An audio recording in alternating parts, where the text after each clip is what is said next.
She doesn't want to be understood, she wants to be felt. And if you're chasing logic, you won't last long inside a woman's desire, because what ignites her isn't what you assume. It's not about muscles, it's not about money, it's not even the compliments, it's the tension, it's the mystery. It's the man she can't quite figure out. She'll never say this.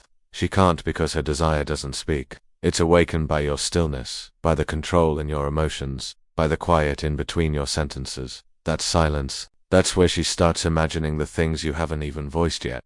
These are the unspoken rules no one teaches, mostly because most men don't notice them. But once you do, she'll crave you, she'll dream of you, and she won't even understand why. Desire begins where certainty ends. The second she's sure she has you, that's when desire begins to fade. Not her affection, not her love, but that wild, heart-racing hunger, that starts dying in predictability's hands. Because female desire doesn't bloom in safety. It grows in tension, in uncertainty, in the unresolved. Why does the nice guy always lose? Because he responds too soon. He explains too much. He gives her assurance before her feelings even catch up. Real desire is born in that fragile space between what she feels and what she's still unsure she's allowed to feel. You don't need to be toxic. You don't need to be cold. But you do need to stay unpredictable. Here's the grounded truth. The more she knows you want her, the less she needs to feel. Because once her nervous system relaxes, too early, the tension that fuels lust dissolves. It's not that she doesn't like you, it's just that she no longer needs to earn you. And women, they don't desire what's already theirs. They crave uncertainty within limits, not chaos, but magnetic, unresolved energy. The moment she catches herself thinking, why hasn't he texted? What's he thinking right now? Did I say too much?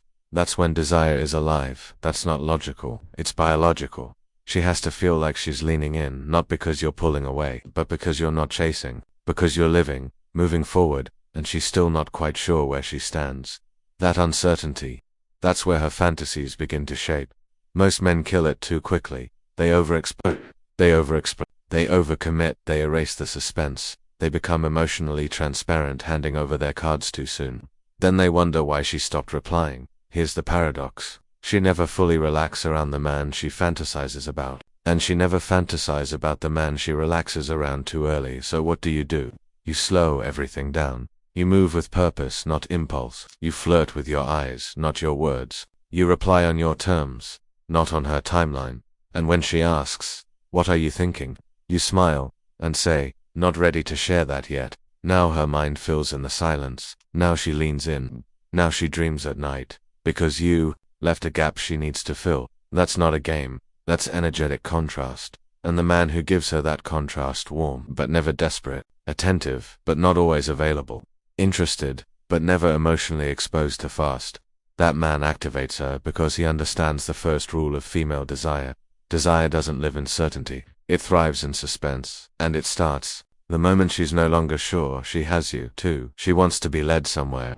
She's afraid to go. She won't admit it out loud. But the man who makes her feel safest is also the one who makes her feel a little out of control. Not recklessly, directionally, because her body doesn't react to indecision. Her desire isn't sparked by a man who asks for the map. It's by the one who becomes the map, the one who leads her where she didn't expect to go. Nobody tells you this part. Her desire isn't for comfort, it's for direction into emotional danger. She wants to follow, even if she pretends otherwise. Even if her words say, "I'm independent," her nervous system still craves the man who moves first, the one who enters the room with calm certainty, the one who orders without double-checking, the one who says, "Come here," instead of "Is this okay?" That's not force. That's not control. That's direction. A woman isn't aroused by softness alone. She's turned on by structure, the kind that leads her into softness, by the man whose presence says, "You can let go now." The way she looks at you, she's hoping you'll notice. The way she slows her breath near you, she's waiting for you to lean in. The way she stops talking when you graze her hand, she's hoping you'll do what she can't ask for. Her deepest desires don't live in words, they live in surrender. She wants to be kissed before she even realizes she gave permission. She wants to be held in a way that quiets her thoughts. She wants to be told, "I like how you hesitate." It's honest. Because in her hesitation, in that vulnerability, that's where her fantasies are buried, and the only man who unlocks them is the one confident enough to walk right into them.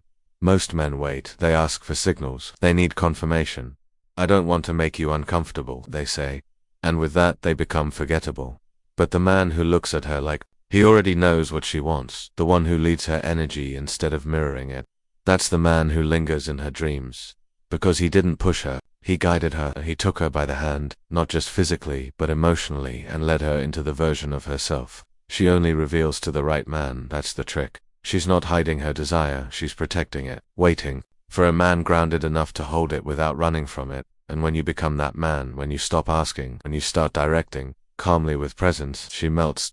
Because now her body knows it can let go. It doesn't have to lead. Someone else is in charge now, and that turns her on more than she ever admit.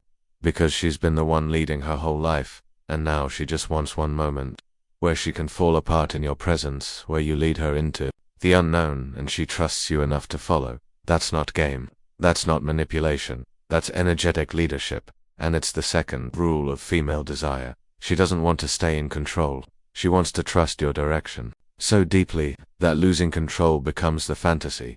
3. She wants to be wanted. Not too much, yes. She wants to be desired, but the moment she feels owned, that desire disappears. It's a paradox most men never crack. She needs to feel wanted, but she only craves the man who doesn't want her too much. Why? Because the man who desires her too openly, too frequently, too fast, he leaves mystery behind. He steps into emotional submission, and that collapses sexual polarity.